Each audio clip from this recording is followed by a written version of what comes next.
One ominous evening, I found myself wandering through a seemingly endless cornfield that stretched beyond the horizon. The stalks rose higher than my head, forming an impenetrable wall of green, casting long, eerie shadows in the dying light of the sun. As I ventured deeper into the labyrinth of corn, a foreboding sensation weighed heavy on my chest. The air was thick with the sweet, earthy scent of the crops, and the rustling leaves whispered secrets I could not decipher. It was as if the very field itself harbored an ancient, dark knowledge that it was reluctant to share. I continued to trudge forward, my footsteps muffled by the damp soil beneath my feet. The sky darkened, and the once comforting rustling of the cornstalks turned into an unsettling, persistent whisper. My heart quickened, and a sense of unease gnawed at my senses. Suddenly, I heard something. Faint, distant laughter, the kind that sent shivers down your spine. My pulse quickened as I scanned the sea of corn for the source, but there was nothing, only the unending rows of swaying stalks. I pressed on, my every step weighed down by the dread that clung to me like a second skin. The laughter grew louder, more malicious, as if mocking my futile search. Panic clawed at my throat, and I began to run, desperate to escape the ominous sound. The cornfield seemed to stretch on forever, and the world around me blurred into a disorienting maze of green and shadow. My lungs burned, and my legs ached as I raced through the relentless rows of corn. Then I saw it, a clearing up ahead, bathed in an eerie, otherworldly light. As I burst into the clearing, my breath caught in my throat. Before me stood a circle of scarecrows, grotesque and nightmarish in their twisted forms. They leered at me with empty, soulless eyes, their ragged clothing flapping in the wind. The laughter now surrounded me, coming from the scarecrows themselves.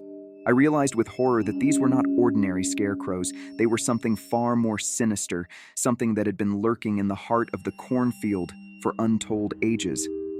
I turned and fled, my mind clouded by terror.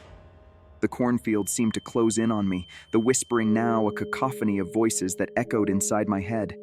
I ran until my legs gave out, collapsing at the edge of the field, gasping for breath. To this day, I can still hear the laughter and the rustling of the corn in my nightmares. The cornfield had held its terrible secret. I was drawn to Harvest Hollow, a desolate cornfield on the outskirts of town, by a chilling tale whispered in hushed tones.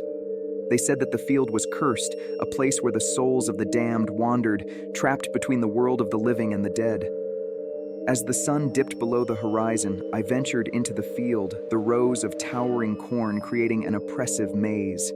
The air was thick with an unnatural chill, and the rustling leaves seemed to murmur secrets I could not decipher. I stumbled upon an old, weathered scarecrow, its burlap face etched with an eerie smile. Its vacant eyes bore into my soul as if it knew the darkness that lurked within me. My heart pounded, but I couldn't look away. Then, with a creak, the scarecrow's head turned to follow my every move. Fear clamped its icy fingers around my heart. I backed away slowly, but the scarecrow's head continued to follow me, its grin growing wider, more malevolent. Panic surged, and I broke into a run. The cornfield seemed to shift and twist, the once clear path now a convoluted labyrinth. I could hear whispers all around me, voices from the past beckoning me further into the darkness. The chill in the air deepened, and my breath formed a ghostly mist. Suddenly, I stumbled upon a clearing, a place where the corn stood tall and withered. In the center of this forsaken space, a crumbling farmhouse loomed. Its windows were dark voids, and the front door hung ajar, inviting me inside. Curiosity overpowered my fear, and I entered cautiously. The air was heavy with the scent of decay, and the floorboards creaked beneath my every step.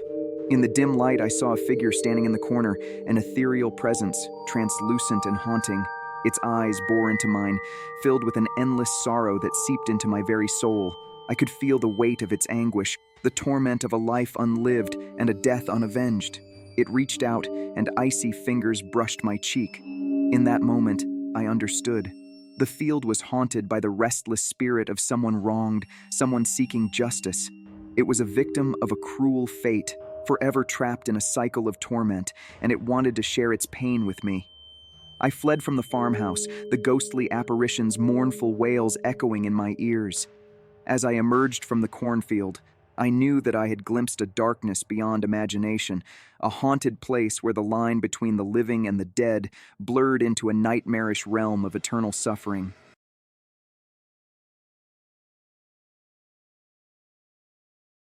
One autumn evening, as the sun dipped below the horizon, my three friends and I ventured into an enormous, overgrown cornfield. The tales of eerie apparitions and ghostly whispers that surrounded the place had always intrigued us. With a flashlight in hand, I led the way, my heart pounding with a mix of excitement and dread. The stalks of corn reached impossibly high, blotting out the moon and stars above. As we delved deeper into the maze, our flashlights casting feeble beams of light, a sense of isolation gripped us. The rustling leaves seemed to murmur secrets, and an unexplainable chill hung in the air. Our laughter echoed through the labyrinthine paths, but it quickly faded as we noticed something amiss. Shadows danced between the cornstalks, moving with unnatural fluidity. We froze, our breaths hitching as a cold silence descended upon us. Then, from the depths of the cornfield, came a mournful cry, a disembodied voice that sent shivers down our spines. Panic surged, and we fumbled to find our way back, but the path had vanished, replaced by an impenetrable wall of corn. Desperation set in, and we stumbled blindly through the maze, our flashlights flickering. The voice grew louder, wailing and beckoning us further into the darkness. It was as if the very field conspired to trap us. One by one, my friends disappeared into the gloom, their cries for help swallowed by the eerie silence. I was alone, terror coursing through me as I realized I was being pursued. The shadowy figures from before drew nearer, their forms indistinct but menacing. In the distance, I glimpsed a clearing, a place bathed in an unnatural, ghostly light. I sprinted toward it, my heart pounding, and stumbled into a nightmarish tableau. My friends stood motionless in a circle, their eyes vacant and their faces twisted in terror. At the center of the clearing, a spectral figure materialized, a woman in a tattered white gown, her eyes hollow and filled with sorrow. She extended her bony hand toward me, her voice a mournful whisper, "Join us." I turned and fled, the voices of my friends and the ghostly woman haunting my every step. The cornfield seemed to stretch on forever, a nightmarish labyrinth that would never release me. To this day, I am haunted by the memory of that cursed cornfield, where the line between the living and the dead blurred, and where my friends and I became mere echoes in the endless maze, a warning to all who dare to enter.